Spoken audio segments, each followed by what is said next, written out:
kasi namin, hindi namin hawak kung anong oras kami matatapos, kung anong oras kami matutulog. Siguro isa sa masasabi ko na benepisyo na itong barley na ito ay nakakatulong siya sa akin sa sleeping ko. Na minsan nahihirapan ako matulog, pero dahil morning and evening ako umiinom talaga ng barley, so nakita ko yung effect sa akin na nakakatulong talaga siya.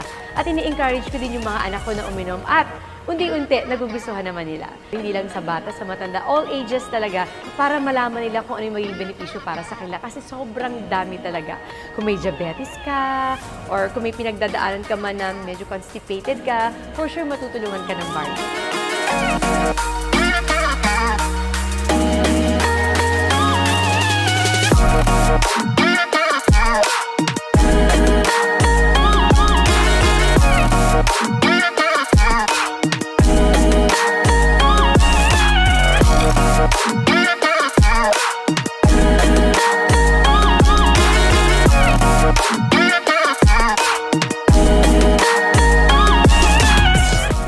Barley na gusto ko, yung purong-puro at walang kahit anong kahalo.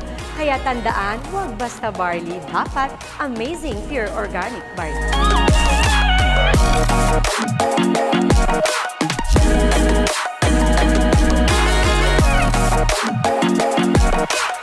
I'm Marian Rivera and I am Worldwide.